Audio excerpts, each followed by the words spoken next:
G'day guys and welcome back to Jans_Gaming for another Dokkan Battle video.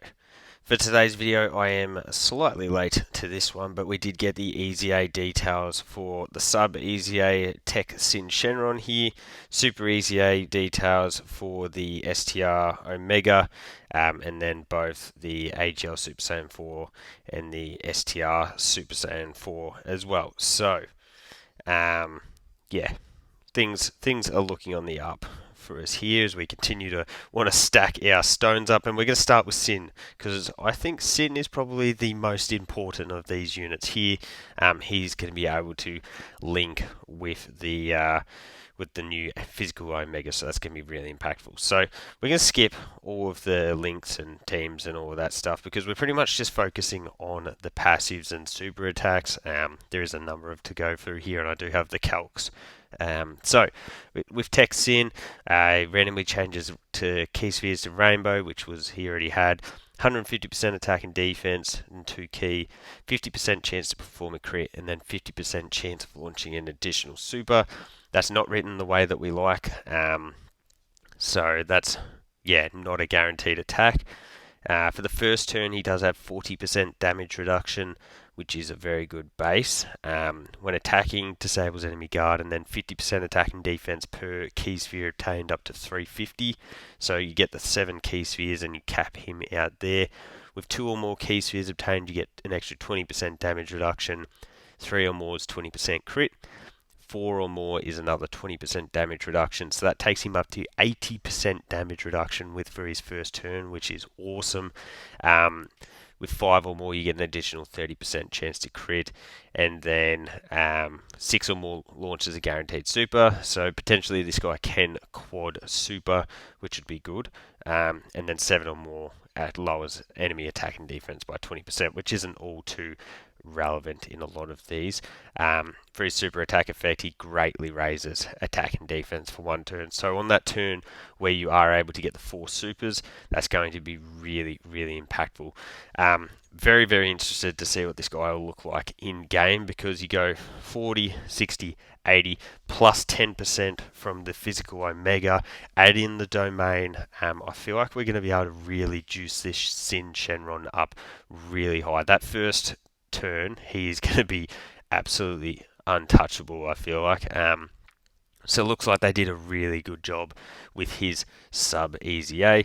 Halvard here, as per usual, has the calcs, so shout out to them. Make sure to go follow them, and let's have a look. So with no support, 2 additional supers, you can see we jump up to 574. 7 key spheres obtained. So that max turn that I was talking about there, he can jump up to 3.1 million. I imagine more than likely you're going to be sitting at this 2.5 million range, which with the 50% damage reduction from physical Omega Shenron's extra 10%, that is definitely going to be looking pretty good there. With double Omega support, you're going to jump up to 4.8 on that amazing best turn, case scenario turn, which would be 60% damage reduction as well. And then 4 million potentially with 60% damage reduction is going to be jiggy. And then with 40% support on top of that, his max defense is 5.3 million.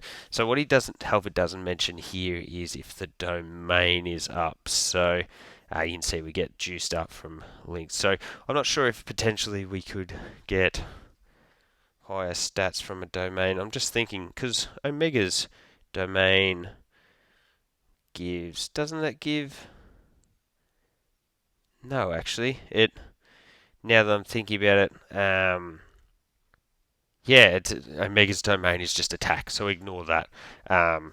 So the max defense would be that 5.3 million. So combine that with 60% damage reduction, even this with 60% damage reduction, I feel like Sin Shenron is going to be looking really, really good. So now we'll jump across to the STR Omega, so getting a super EZA. He gets the 150% attack and defense, all enemies minus 40% attack, and additional 20% down for super enemies. So he's still a support, obviously still a support unit, full power, and GT bosses get 2 key and 40% attack. Would have loved to have seen some defense on that. You get an additional 20% attack for those who are extreme class. Like I said, I would have preferred to see some defense on that. Per extreme class ally attacking in the same turn, you get 20% crit and damage reduction. So clearly you're going to want to run this guy with other extreme class units. So you're going to max out at 40% damage reduction. You then get 100% attack and defense when attacking.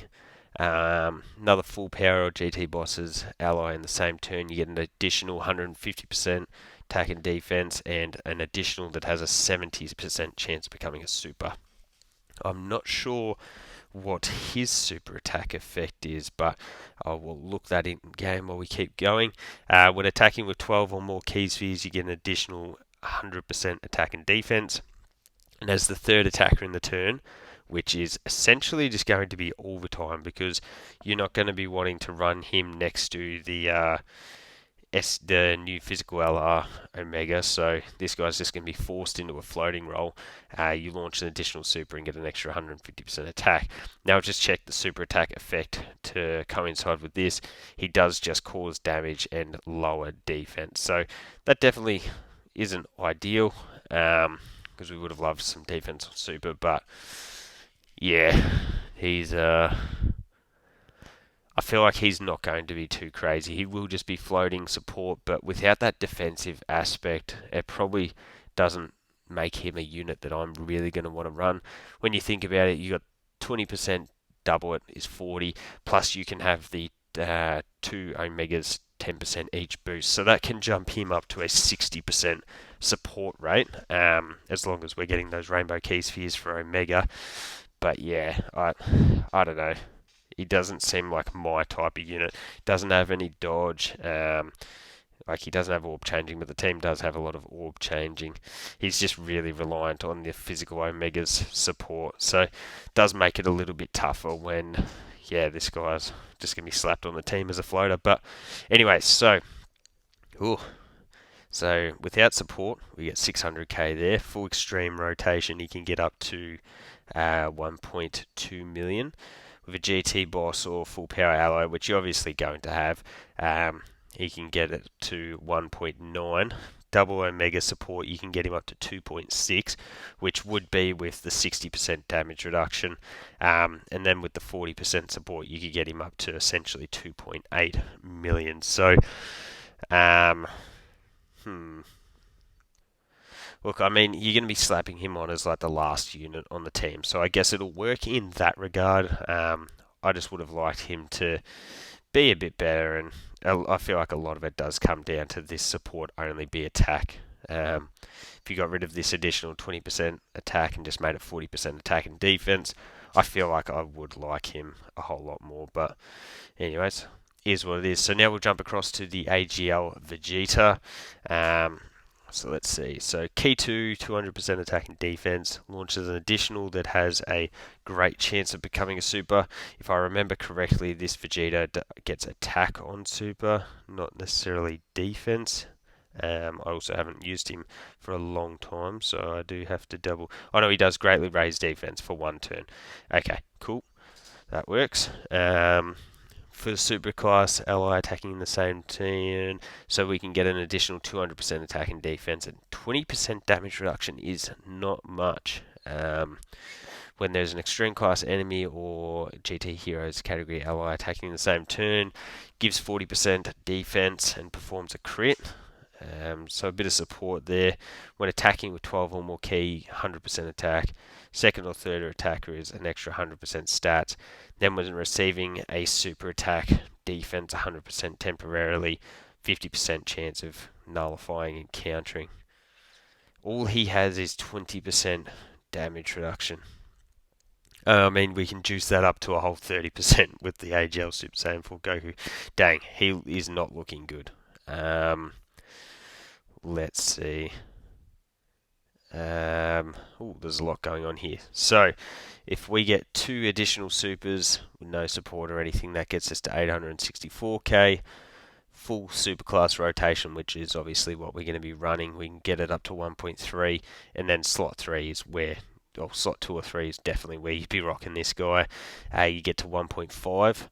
With the double Gogeta support, it caps at 1.8, and then with Super Saiyan Goku support plus super attack can get up to 2.3.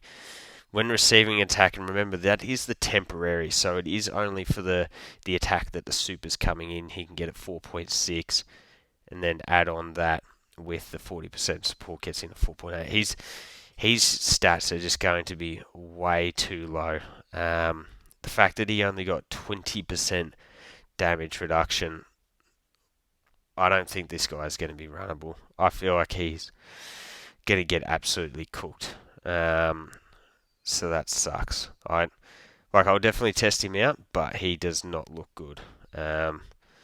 Let's jump across to Super Saiyan 4 Goku. That does make me scared for him here. So he gets the 200%, and then 2 key, 70% chance to crit.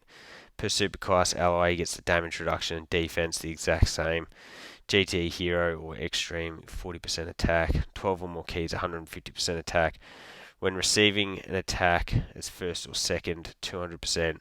Then when receiving a super, you get the 100% defense and high chance of nullifying countering.